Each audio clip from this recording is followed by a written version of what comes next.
देखो, एक बंदा है इंटरव्यू में डरा हुआ है, एक है उसको कोई फर्क ही नहीं पड़ रहा है। तो क्या फर्क है इन दोनों में अगर ध्यान से देखोगे तो? एक है वहां पर उस इंटरव्यू को क्रैक करने के लिए गया है, एक है जो मजे के लिए गया है, मतलब उसको नहीं भी होने से कोई फर्क नहीं पड़ता है। और दूसरा बंदा है वो इस थॉट से ही डर जाता है कि अगर नहीं हुआ तो पता नहीं क्या होगा। अब यहां पे एक बहुत इंटरेस्टिंग, मतलब बड़ा कमाल का एक कॉन्ट्रडिक्शन है कि अगर आप चाहते हो कि आपका हो जाए जो भी आप चाहते हो, कोई खेल खेल रहे हो और आप जीतना चाहते हो, तो आपके हारने के चांसेस बहुत ज्यादा है। और अगर आप खेल रहे हो खेलने के लिए, तो अब आपको हराने का कोई तरीका ही नहीं है। अगर दोनों की स्किल बराबर है तो कंडीशंस अप्लाई, इसको ध्यान से समझ लेना। अगर बैकग्राउंड में फर्क है तब तो वहां पर ये सब दिमाग लगाने की जरूरत ही नहीं है कि एक बंदा है ग्रेजुएट है, एक नहीं है।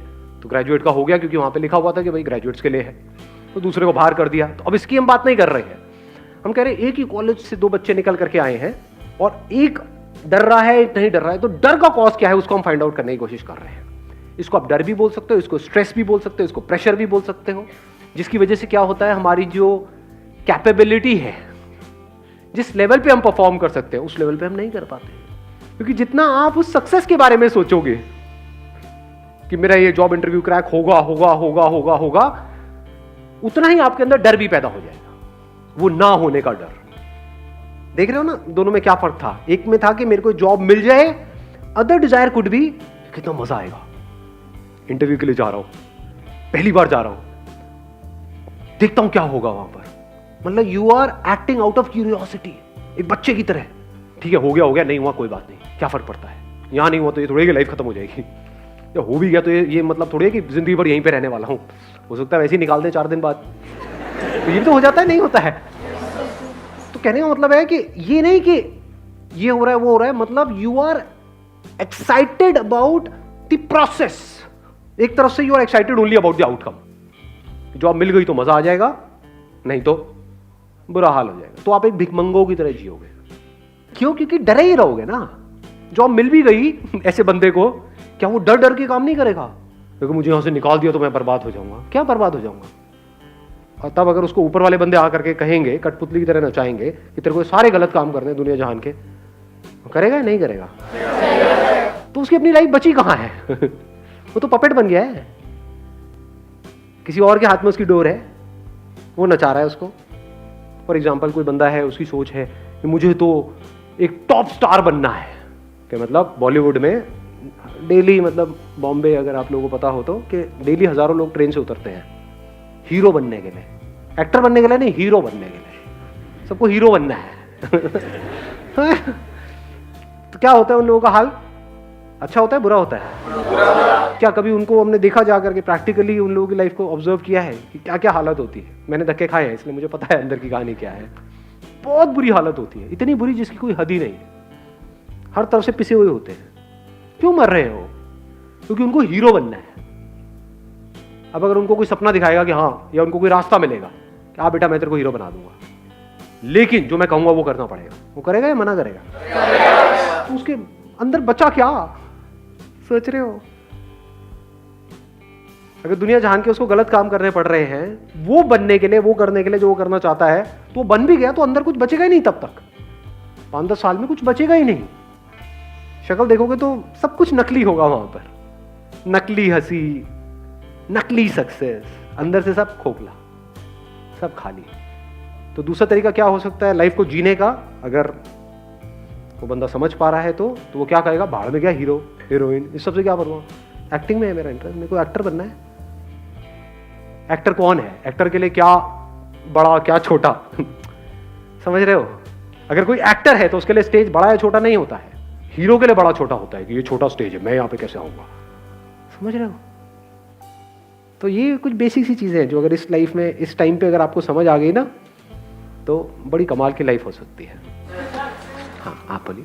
सर, जो दो लोग होते हैं उनमें बेसिक डिफरेंस ये होता है कि एक कॉन्सिक्वेंसेस में जीता है और एक प्रेजेंट में जीता है। एक सोचता है कि अगर मैंने ये नहीं किया तो उससे क्या क्या हो जाएगा, मेरी लाइफ पे क्या इम्पैक्ट पड़ेगा, और सोचता है कि मैंने ये नहीं किया था, लास्ट टाइम भी मैं डिसअपॉइंट हो गया था, मैं अपना बेस्ट नहीं दे पाया था, तो वो आगे भी वही सोच सोच के जीता रहता है और नेगेटिव ही चलता है, उससे कभी भी कोई पॉजिटिव की उम्मीद ही नहीं होती। और जो दूसरा होता है सर, वो बहुत ऑप्टिमिस्टिक होता है, उसको लगता है कि इवन इफ नहीं भी हुआ तो लेट इट बी, हम नेक्स्ट ट्राई करेंगे। वो कभी भी गिव अप नहीं करता है और वो आगे वाले कॉन्सिक्वेंसेस का नहीं सोचता, वो प्रेजेंट में जीता है। Excellent, let's get big hand for her. अब आपसे सिंपल सा क्वेश्चन है, प्रेजेंट में कैसे जीते हैं? प्रेजेंट में जीने का मतलब और ना जीने का मतलब पहले क्लियर करते हैं। जो बंदा प्रेजेंट में नहीं जी रहा है वो क्या कर रहा है कि मैंने इतनी बार ट्राई किया, नहीं हुआ, अब भी होने वाला तो है नहीं। पिछली बार भी मैं गया था वहाँ पे जाके नर्वस आ गया था, नर्वस को नर्वस आ, अच्छा लगता है बोल। हाँ, इस बार भी अगर ऐसा हो गया तो पता नहीं मेरा क्या होगा। तो वो पास्ट में जी रहा है या फिर फ्यूचर में। अगर नहीं हुआ हो तो पता नहीं घर जाके कितने जूते पड़ेंगे। घर वालों ने पूरा टीका भी करके भेजा इस बार तो। और कई बार ऐसा भी होता है वो टीके की वजह से जॉब नहीं मिलती है। भाई हमारी बलि चढ़ाने आया है तो क्या करने आया है। द पॉइंट इज कि एक बंदा है जो पास्ट में जी रहा है या फ्यूचर में जी रहा है, अगर वो एक्साइटेड भी हो रहा है सोच करके कि हाँ अब तो मुझे मिलेगी मिलेगी मिलेगी मिलेगी जॉब ये वो, तो उस एक्साइटमेंट में भी हो सकता है वो रायता फैला रहा है अंदर जा करके। होता नहीं है, कई बार ओवर कॉन्फिडेंट हो जाते हैं। मतलब वहां पे टेबल पे गए, बैठे अपनी फाइल बैठ ले देख क्या है तू, तेरी जगह मेरे पास होगी, ये कुर्सी दिख रही है, बहुत सेशन देखे हैं मैंने उसके, क्या लगा रहा है मुझे तू।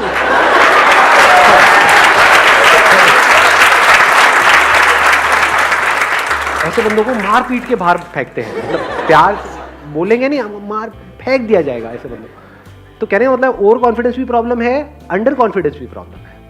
अब ऐसा क्यों होता है, ध्यान से समझना।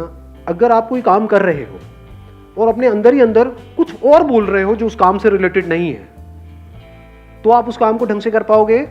या अगर वो काम कर रहे हो उसी से रिलेटेड बोल रहे हो तो उस काम को ढंग से कर पाओगे? समझ गए ना? ये बोलना ही सोचना है। पहले इसको समझ लो अच्छे तरीके से। मैंने अपने कई सेशंस में बोला है, what is thinking, what is thought, ये लोगों को पता नहीं है लेकिन बात करते हैं। माइंड, व्हाट इज माइंड, ये जो हम अपने अंदर ही अंदर अपने आप को बोल रहे होते हैं, ये थिंकिंग है। बिना बोले क्या आप सोच सकते हो? हाँ, बोलते रहे हो नहीं, कभी प्रैक्टिकली करके देखा है? किसी ऐसी चीज के बारे में सोच के बताओ जिसका कोई वर्ड माइंड में ना पड़ा हो। Can you think about it? Impossible. तो पहले हम बोलते हैं, फिर उसके कॉरस्पॉन्डिंग इमेजेस माइंड में आती है, फिर एक चेन बनती है, इसको थिंकिंग बोलते हैं। तो आप चाहे पॉजिटिव बोल रहे हो अपने आप को, चाहे नेगेटिव बोल रहे हो, आउटकम से रिलेटेड, जो होने वाला है उससे रिलेटेड, चाहे वो अच्छा है चाहे बुरा है, उसका जो अभी काम करना है उससे कोई कनेक्शन नहीं है। आउटकम मतलब क्या, जॉब मिलनी है नहीं मिलनी है वो तो कुछ दिनों बाद डिसाइड होगा, बाद में डिसाइड होगा, कहीं और डिसाइड होगा, आपका कोई कंट्रोल है ही नहीं उसके ऊपर। आपका काम क्या है, अगर आप सिर्फ जॉब इंटरव्यू के बारे में ही उस टाइम बोल रहे हो, ये भी नहीं कि हम बोंदों की तरह बैठे कुछ भी नहीं बोल रहे हैं या कुछ भी नहीं सोच रहे हैं। If you are thinking about the job interview, कि जैसे कोई बंदा अंदर गया, उससे जाकर के पूछा कि भाई किस तरह के क्वेश्चंस आ रहे हैं, क्या पूछ रहे हैं, there is a strong possibility कि एक ही तरह का पैटर्न चल रहा होता है।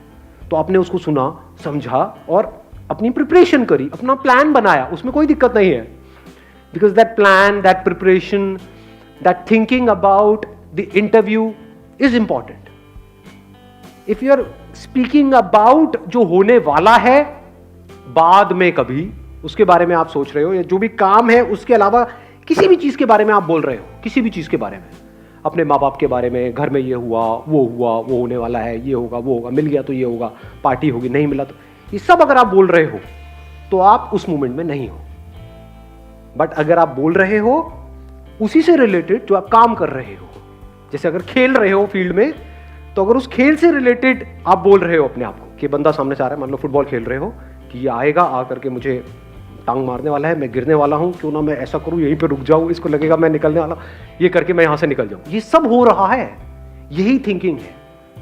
बड़ी तेजी से हो रहा होता है ये काम पूरा का पूरा। तो अगर आप उस गेम से रिलेटेड अपने आप को बोल रहे हो, सोच रहे हो, उसमें कोई प्रॉब्लम है?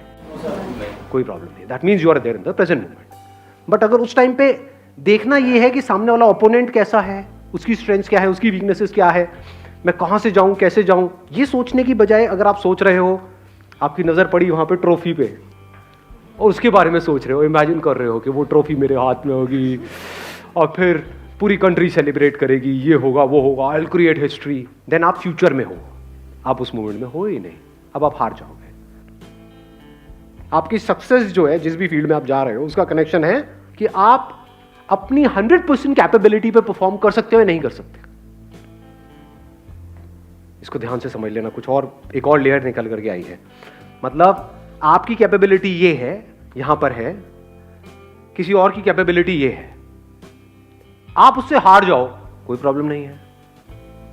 पॉइंट ये है कि क्या आपने अपना 100% दिया। अगर आपने अपना 100% दिया और आप उस बंदे से हार भी गए, तब भी आप जीत गए, क्योंकि आपको 100% देना आ गया लाइफ में।